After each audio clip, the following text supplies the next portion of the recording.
Dobry wieczór. Tutaj William. Welcome to the Polish show on 103.2 Dublin City FM and online via dublincityfm.ie.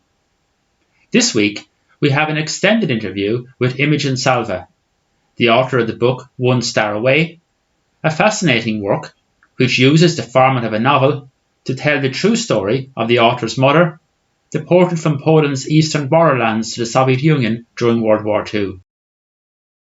Imogene Salva, to use the Polish version of her name, is a first-generation American-born Pole who grew up in New York, travelled yearly to Poland throughout her childhood, and today lives in Colorado.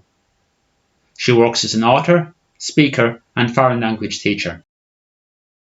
Imogene is currently on a visit to Poland, from where she speaks with us. I understand actually from Gdansk this evening. Firstly, thank you very much for agreeing to join us this evening on the Polish show on 103.2 Dublin City FM to share the One Star Away story with our listeners. Oh, hello, and thank you for having me. To begin, what prompted you to write One Star Away, which was published in October 2020? And can you give our listeners a synopsis of the story? Well, I was inspired by the true stories my mom told me of her childhood. The fact that she and her family lived through such an unimaginable nightmare in World War II never ceased to amaze me throughout my childhood. And basically through this book, I want to honor my family's testimony of faith, resilience, courage. And I was also inspired by the compassion of the Good Maharaja, who personally invited hundreds of Polish children to India under his protective care. And for the second part of your question there about the book a little bit, One Star Away is my mom's World War II odyssey, seen basically from her eyes. And my mom Josephine, as we called her in English, or Juta in Polish, she was one of almost 2 million Poles, or Polish citizens, I should say, deported by the NKVD, which is the Soviet secret police, to the slave labor camps of the USSR. So with my mom in the book and the Novitsky family, we traveled through Soviet Russia. We accompanied them in their risky escapes, where many adventures through Persia, and then eventually on to India, where we find out who my mom's savior is. This Soviet invasion, I'd like to say, of Eastern Poland, where my mom hails from, by the Red Army on September 17, 1939, and their persecution of the Poles is basically a subject which remains relatively unknown to most Americans and I'd say Westerners in general. And can you give us a little more detail about your mother's experience in the Soviet camps during World War II, the events which led to her deportation, etc.? Yes, what led to the deportation is actually the Soviets were allies with the Germans, and they carved up Poland, the Germans taking the western half, and the Russians invaded the eastern half, that part of which we never hear about in world history classes, that the Russians invaded Poland as well. And immediately there was an action for massive deportations which took place. The first was February 10th, 1940. That was one night where it was like minus 20 degrees, one of the coldest nights ever in Polish history. And these hundreds of thousands of families were just arrested in the middle of the night, put onto sleighs to a train station, and then shoved into cattle trains with a hole in the floor. And most people died in those horrible conditions. They didn't even make it to their camps, but many did survive, and they were thrown to all the longitudes and latitudes of the USSR. And what led to many of these Poles eventually escaping or leaving the Soviet Union was that an amnesty, when the Germans eventually, after 2 years, almost attacked Russia in 1941, in June of 41, there was an amnesty declared for these prisoners. Most prisoners didn't know about it, and my mother's family is one of them, so they just chose that they had to risk escaping, walk thousands of kilometers in the taiga to make it to the closest was the Iranian border, which was freedom for them. So that's what led to many Poles leaving Soviet Russia. You have used the format of a novel to tell this story. but it sounds like it's very much an accurate historical reflection of true events during the Second World War. Is that fair to say? Yes, this is a novel which I feel would be more relatable to a larger reader base, and something more that there's so many wonderful biographies and autobiographies written about this subject, but I really wanted to reach a larger audience because I feel in a novel we feel what the characters feel, but we're put in that sense, and we weave history into it in a gentler way than possibly would be in a history book. So tell us a little more about this character in the book, the Good Maharaja. I know he's a central figure in the actual story, and I know there is quite a lot of commemoration of his life in Poland today. Yes, the Good Maharaja, as we call him in Polish, he is the Maharaja Jam Saheb Vijay Singhji. He was at the time the leader of the Chamber of Princes of India, and also the ruler of the Principality of Navanagar, which presently today is the state of Gujarat, located in the northwest corner of India, bordering Pakistan, present-day Pakistan. He influenced other princes of British India to sign an agreement to bring Polish orphans, and in the case of my mom, half orphans, to India and support them during their stay. In the beginning, he received around 500 Polish children, and my mother was one of them. He was a great man. He built accommodations for these children. He provided schooling for them, built a school building. He ensured that they would be educated in their native tongue, which was something incredible that he did. They had caretakers that taught them Polish and grammar and all the subjects, history and literature. He also supported extracurricular activities like scouting, Polish folk dancing, theater, arts, music, and sports activities. They were really popular too in India. And then after the war, the Russian puppet government, which was installed in Poland, demanded eventually the return of these children who were terrified at the thought of returning to the terror of Soviet communism that they had experienced, like my mom. And eventually the Good Maharaja, along with the children's pastor, Father Pluta, they legally adopted these children. So that's some incredible event. How did the story end in terms of the subsequent decades for that community in Gujarat? I would say that we have a very strong brotherhood, India and Poland. We've had it forever, that I know of, in my lifetime and my mother's lifetime. And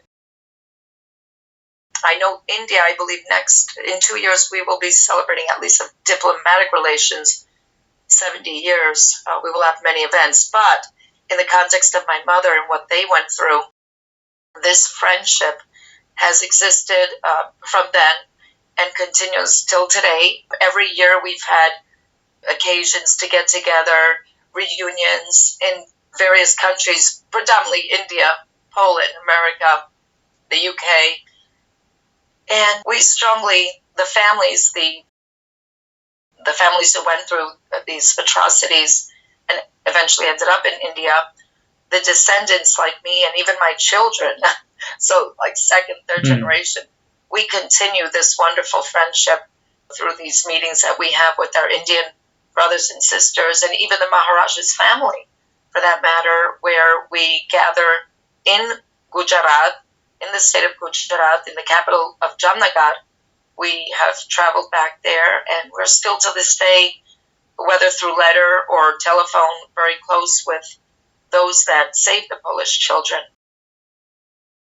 So would you agree that your mother's story is in a way an exemplar of how Poland lost the Second World War twice? I think you kind of alluded to it earlier on, with the initial Nazi aggression, which of course was actually joined by Soviet Russia, and the subsequent sham liberation that cost the country huge tracts of territory in the east and turned it into a Soviet satellite state for over 4 decades. Yes, despite Poland's valiant role as an ally in the war. The first nation to fight, and the only nation, I'd like to mention, the only nation to fight on two fronts, both the Eastern and the Western fronts. We Poles do say that we lost the war twice, with 20% of our population killed, the country completely leveled, over 50% of our eastern territories, which had been incorporated into the USSR then, after the war. We were certainly betrayed by our so-called Western allies, and Poland continued for those decades to suffer persecution under Soviet terror. Your mother was actually from the region of Wołyń, I think? Yes.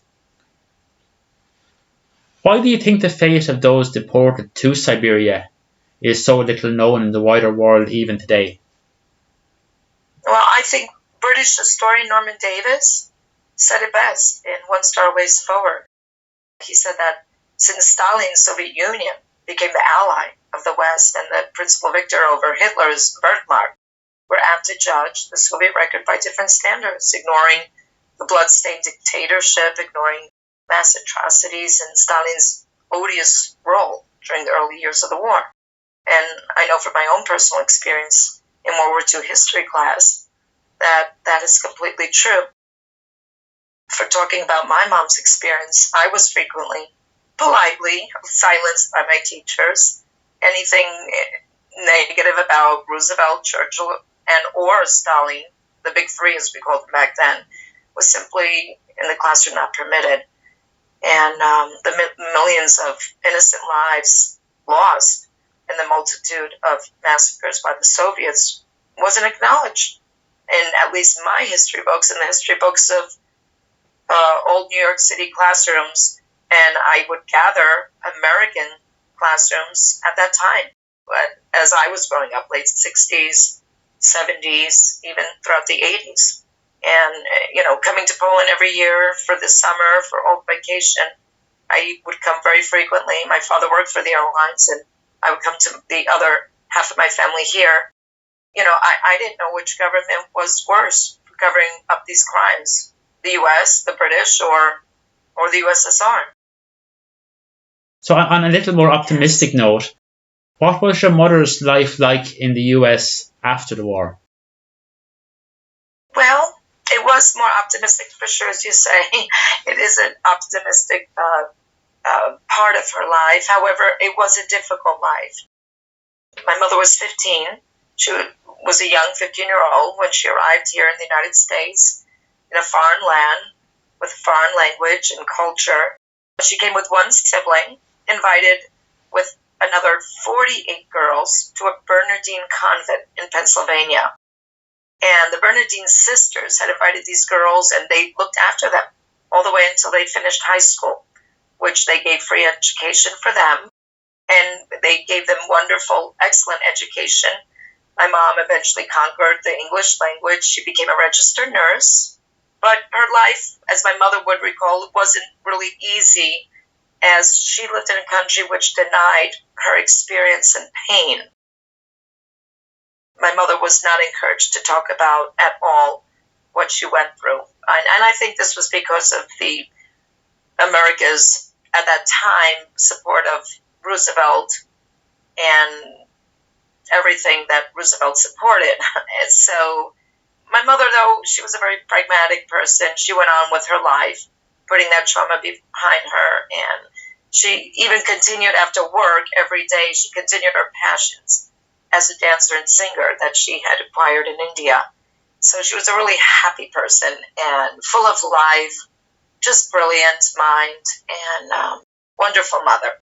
So even despite the Cold War and the antipathy in the US to communism at that stage, it's actually quite interesting what you say, that suffering wasn't acknowledged in the US, even at a time when there was a very strong anti-communist mindset there.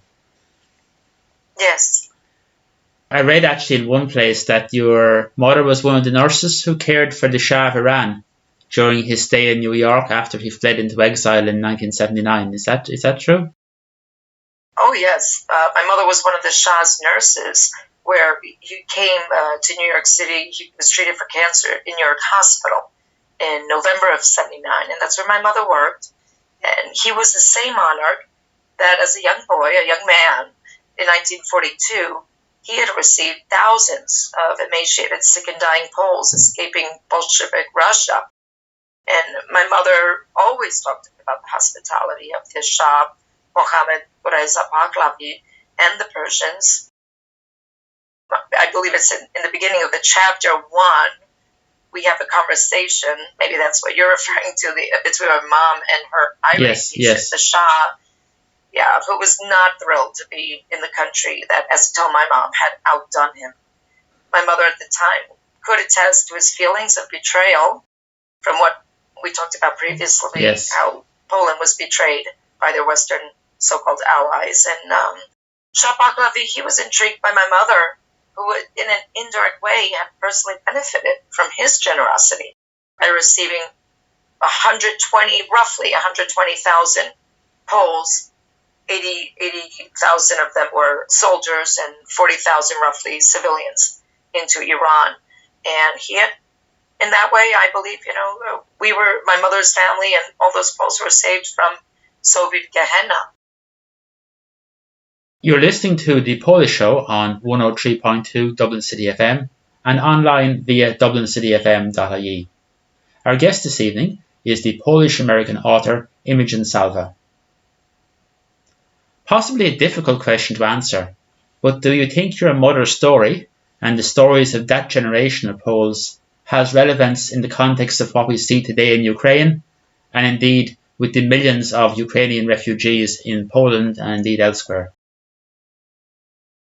Yes, I do, in the sense that when an aggressor, which would be today Russia, that time Soviet Union, so just when an aggressor has never been charged for war crimes, and that same aggressor has never done a sincere examination of conscience, has never paid retribution for their crimes, never sought to bring justice to the situation for the wrongs they committed, I believe that that aggressor is given carte blanche to repeat history while the rest of the world looks on. And Poles need the support of their allies, sincere allies. It's important to note that my mother and the thousands of Poles who were later brought up in India, they were invited personally by the Maharaja, and they never considered themselves, nor did the Indians consider them to be refugees, but guests. And wonderfully so, it's that same mentality that we Poles have today toward the Ukrainians, whom we welcome into our country and into our homes, not in refugee camps, but into our homes as guests. And, this, I want to mention that this generosity is just especially remarkable in the land from where my mother is from, because it's in that land, the eastern borderlands, which is now in western Ukraine, that there was a terrible massacre called the Void Massacre went on for many months, but basically between 43 and 1945, in which 100,000 Poles were brutally, savagely killed, bludgeoned to death by the Ukrainian Nationalist Army. And I am edified that we Poles are doing such a great job, not only with forgiveness, but with the influx of Ukrainians coming into Poland today, welcoming them very warmly.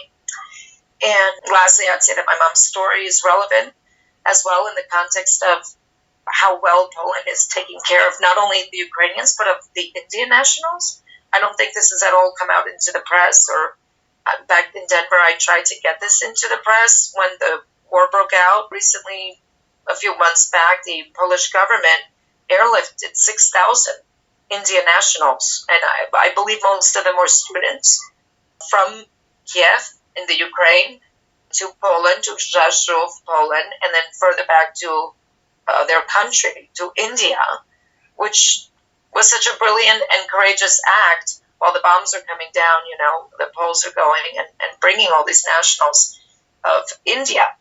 And I mean, we could look at that one way and say maybe that was a small gesture or recompensation for what the Good Maharaja did for us Poles.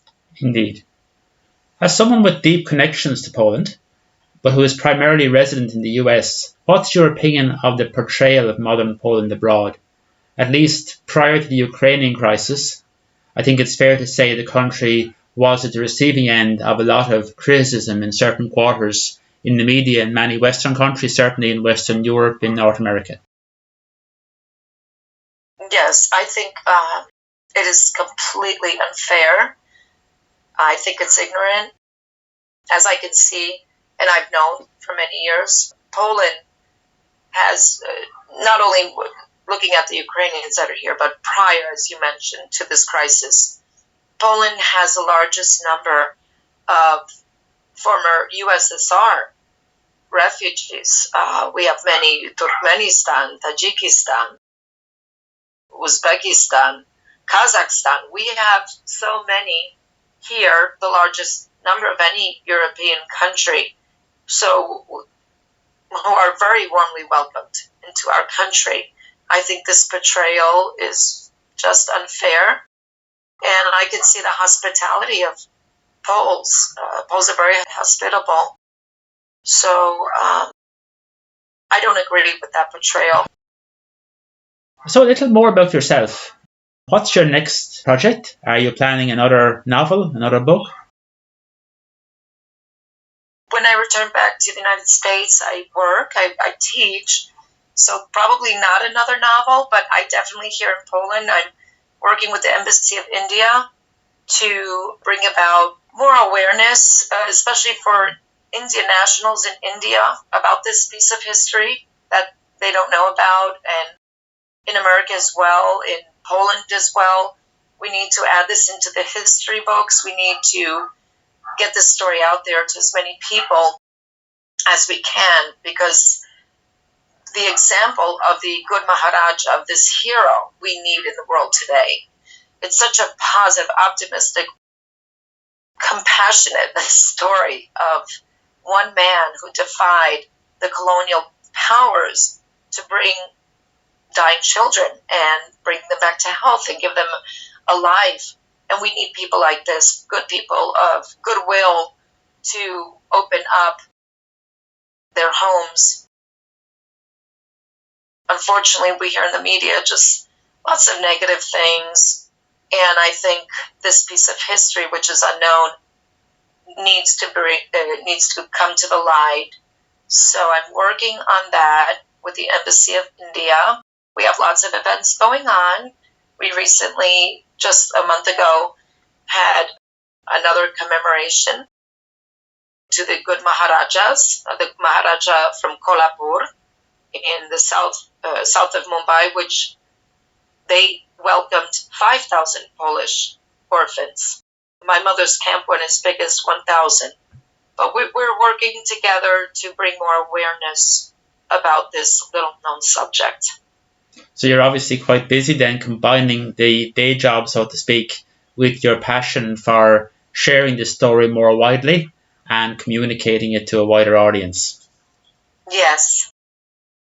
And have you been to this country at all? And what were your impressions of Ireland, if you have been? Oh, Ireland. I love Ireland. In my high school, they were predominantly, we had a lot of Italian background, Latino background, but everybody did Irish dancing. So that's number one. I think we have from Riverdance, the main dancer, the original one. She was from Queens, where I was born, and we have a huge Irish community in America. We love the Irish, and there's so many Poles in Ireland as well.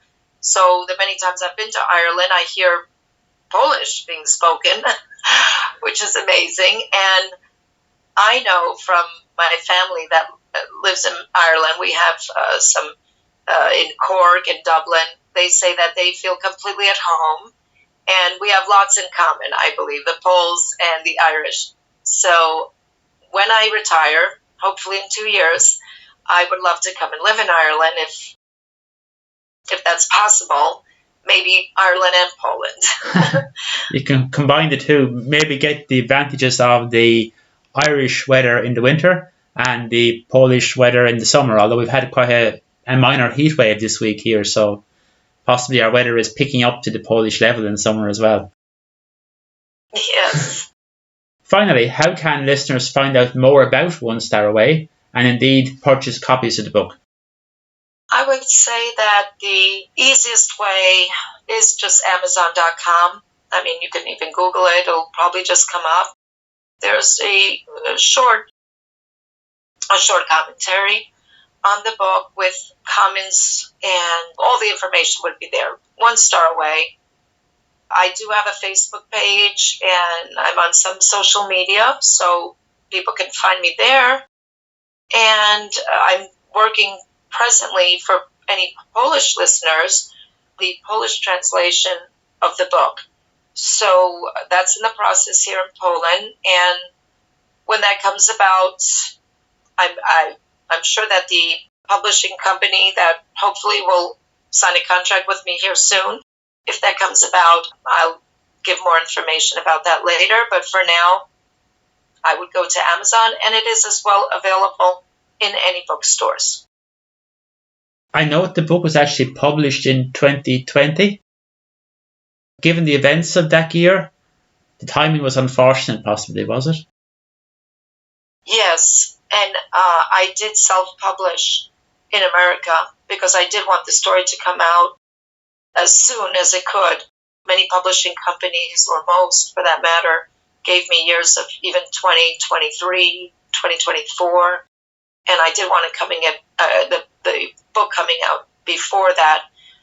So I went on that avenue of self-publishing, and with the pandemic, it did not help at all. So I tried to travel as much as I can and bring that awareness out. Now it's much better, the situation, that traveling has been well, and we're planning another trip to India soon. So on that end, things are looking good, and I'm hoping that we don't have any more lockdowns. Well, it's an absolutely fascinating story. I would really encourage our listeners to find out more about this entire period of history, and especially what you allude to in terms of what happened in the east of Poland. I think the story in terms of the west and in terms of Nazi Germany is quite well known. But as you pointed out so eloquently, the lesser known part is the pure evil which happened in eastern Poland and territories which today are outside of the Polish state. So it's been a real pleasure speaking with you this evening. Hope to do so again at some stage, certainly when the Polish version of the book is published. Would love to speak to you at that point as well to promote it. So thank you once again, Imogen, for your time this evening, and especially for the wonderful story, One Star Away, which you shared with our listeners. Thank you so much. Tá wszystko ze The Polish Show na 103.2 Dublin City FM na 10 tydzień. Dziękujemy, że byliście z nami w ten wieczór. Dobranoc.